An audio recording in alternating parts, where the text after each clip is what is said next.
Welcome back to San Diego, people. I'm Alan Denton. The nuclear waste at the San Onofre power plant will take years to move, and there are no immediate plans about where to store it. Here to talk more about the environmental concerns is Charles Langley from the Public Watchdog Group. Charles, welcome. Give us the timetable right now on where things stand on storing this radioactive waste at San Onofre.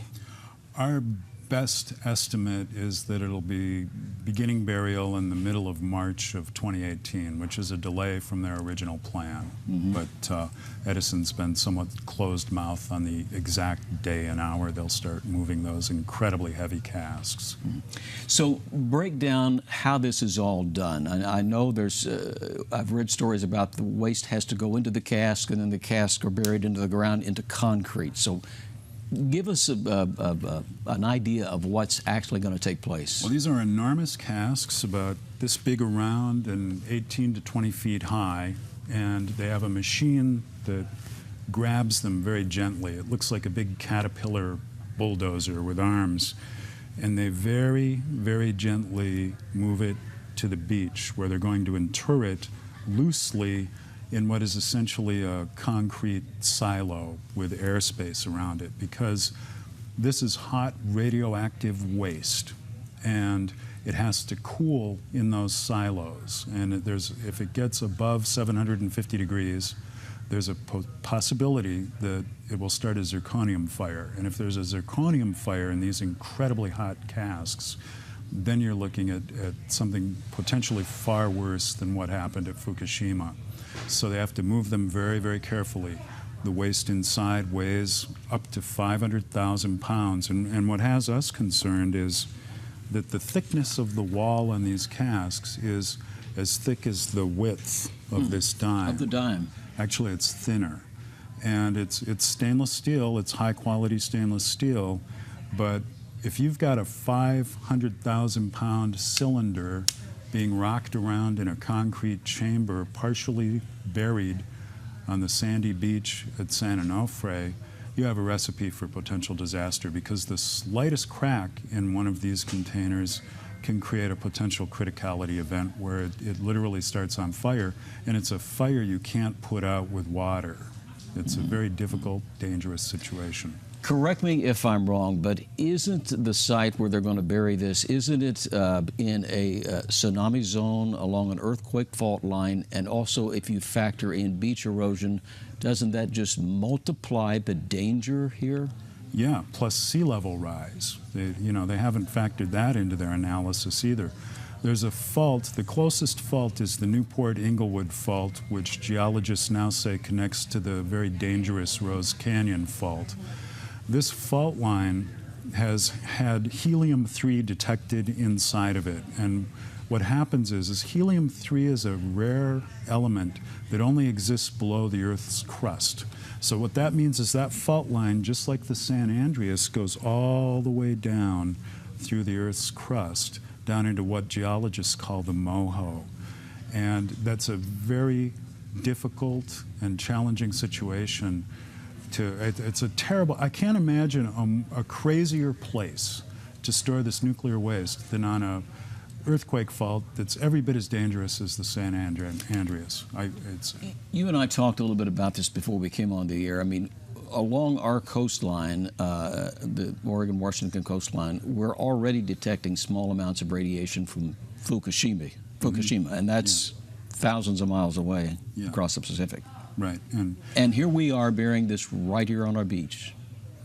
It makes no sense. We are, and it could potentially be a mirror image of what's going on at Fukushima. And we're even seeing that the Atlantic Ocean and the North Sea have been tainted with radiation from Fukushima. It's small trace amounts, but this is how deadly this stuff is. You can detect it all over the globe from one failed nuclear reactor. Let's get back to the cast just a minute. They're as thin as a dime, according to what you're telling me now. The broad part of the dime, not the edge. Yeah, right. Yeah. What are the chances in a timetable that this could crack? I mean, what have we seen elsewhere where nuclear waste is stored? How long does it take before these things begin to wear and rust or what have you, and then we see some leakage? Well, there's real concern about that. There's people who've suggested that similar casks at a nuclear plant in Coburg, South Africa, have begun leaking in 17 years without any kind of an earthquake, just from salt corrosion stress. Now, this is located near the ocean. There's a lot of salt. Even the Areva casks, which are this thick and made of ductile cast iron, there are reports that they've been failing at Chernobyl after 20 or 30 years. So it's a real problem. It's a huge problem. And we don't really have any great ideas on where to put it. Ray Lutz has some great ideas on where to put it, but we know that putting it on the beach is the worst possible choice. It's inches above the water table for a vast Pacific Ocean that could be tainted from just one cask. And by the way, Alan, I talked to a nuclear physicist who said that the cesium equivalent, the radioactive equivalent in all of these casks on the beach at San Onofre is the same as what you'd find in 700 nuclear warheads. So we literally have an incredibly explosive potential radiation situation at San Onofre. And at that point, we are within, what, 8 million people, 50 miles in either direction or more. That's right. Within 50 miles. Yeah, and you can't buy insurance for this. If your home is destroyed because of excessive radiation, Southern California Edison is limited to $12 billion in insurance payouts by the federal government, which insures the nuclear industry. And when you do the math on that, it works out to a couple $1,000s per person within that radius. It sounds like a lot of money, but it's not. And when they get ready to bury this, what preparations are made aside from putting this into these casks and then putting it into concrete? What other preparations, emergency preparations around the region are taken? What do they do? Oh, that's a great question, because what they've done, what Southern California Edison applied to totally cut their off-site emergency response planning budget. So they no longer have a hot phone to emergency centers. They used to have a yellow phone. They've dismantled the nuclear alert siren.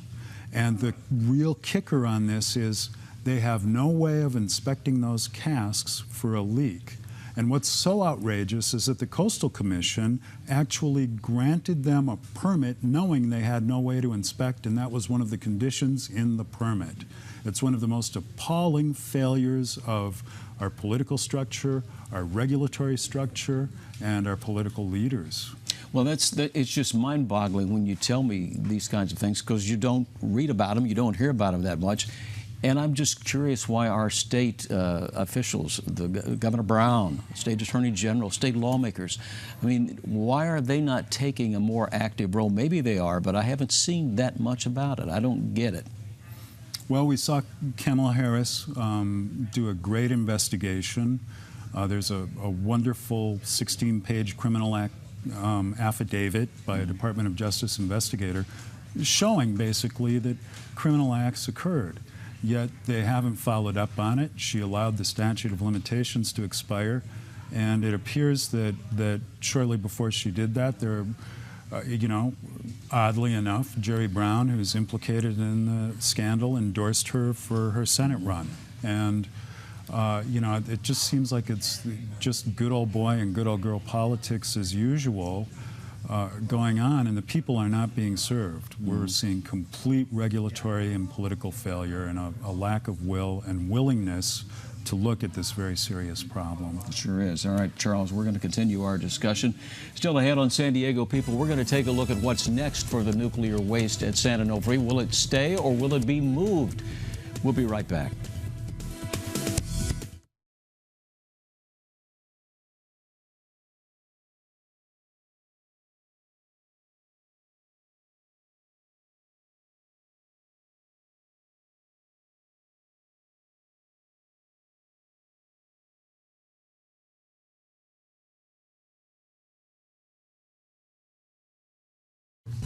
Welcome back to San Diego People. I'm Alan Dedden. Earlier in the program, we talked about the lawsuit surrounding the San Onofre nuclear power plant and the environmental risk of storing the waste.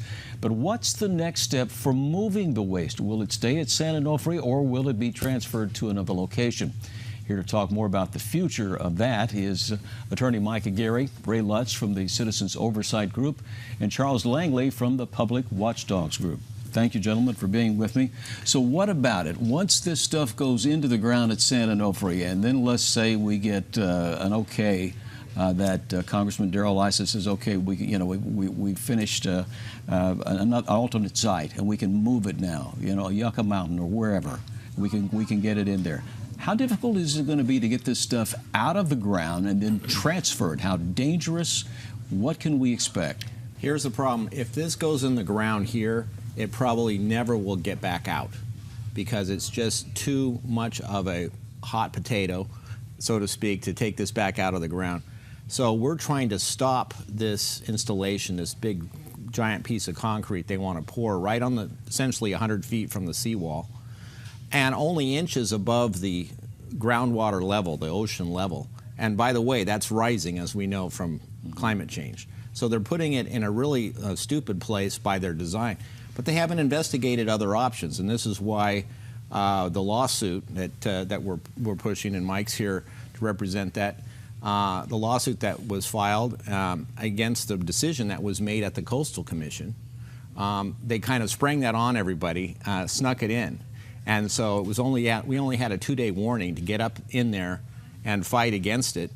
And they didn't really, analyze other options. There are other better places to put it. When you mention better places, I read an article the other day that I guess the Obama administration stopped the construction of the Yucca Mountain site. Is that correct? I mean, it's not complete yet, and it's not ready for storage of nuclear waste. True, but these canisters couldn't go directly in there anyway. They're way too hot for that. They were never even really designed for that. They're too big and too hot. And so they have to cool for quite a long time, and what they'd like to do is put them in smaller containers. The whole thing has not been thought through. You would think after 35 years or whatever it's been in the industry that they would have this already solved or at least thought through what size the canister should be, how hot they can be, and so forth.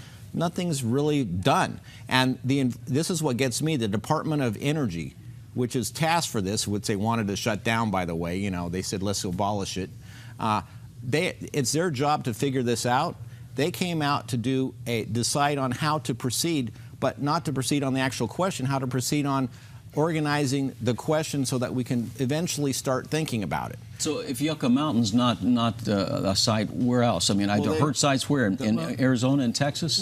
Well, Texas is not a viable site for purposes of San Onofre. It may be someday for some other, but really, what you're really asking is, where do you put something in the first instance that's going to last tens of thousands of years? And it has to be in a location that the nuclear waste can be very precisely managed. And the only location that's readily available is the Palo Verde nuclear station in the Mojave Desert. And Southern Cal Edison, the owner of San Onofre, has a large ownership interest in Palo Verde, and it's one of the largest nuclear independent spent fuel storage. So what's the holdup from moving it there? Why not there? The holdup is this.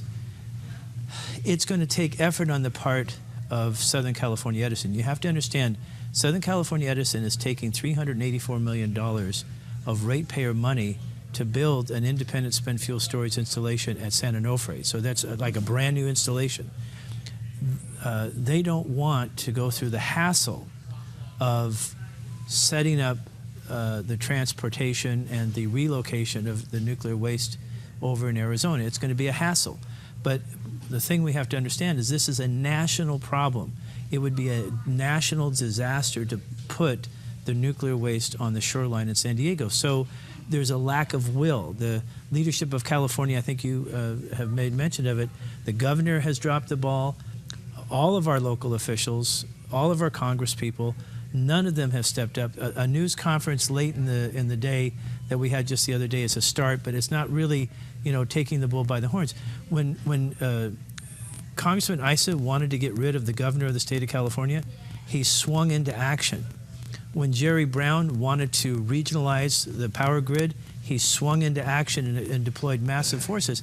That's what is needed here. Now, fortunately, you cannot put this nuclear waste on the shoreline unless you have a coastal permit.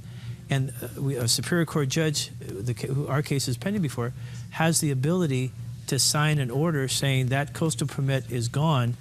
Edison, you have to look for another location. It sounds like what I'm hearing here, though, is the reason that SoCal Edison doesn't want to move this to another location is because of cost. Is that what it is? It's the dollar? Not really, because they won't pay for it. It's more like they just don't want to deal with it. They can't make money off of it, but they can charge the ratepayers. It will be charged. It will be socialized. The cost would be socialized, but they just don't want to go through the hassle. And remember this. The only reason we're dealing with this problem of where to put the nuclear waste at San Onofre today is because Southern California Edison deployed defective steam generators that knocked the plant 40 years early out of commission. And so now, by decades, this problem is being thrust on us.